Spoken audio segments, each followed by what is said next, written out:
Alors évidemment, comme je ne sors pas de l'œuf, j'ai quand même eu le temps de m'apercevoir que le même débat éclate dans toute une série de pays en même temps, et notamment aux États-Unis d'Amérique, où ils prétendent lutter contre les fausses nouvelles. Et je pense que ce n'est pas du tout dénué d'arrière-pensée, parce que pour tout le camp atlantiste, il y a une cible.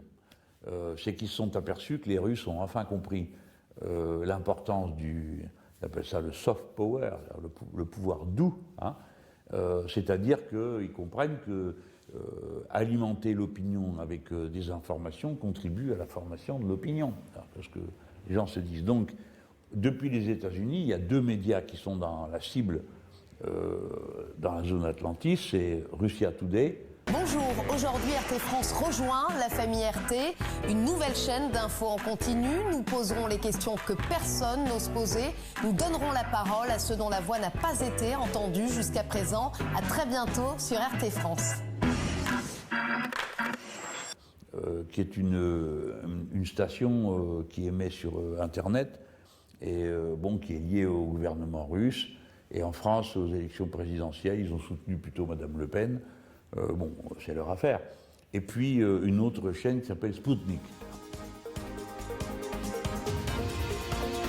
Radio Sputnik.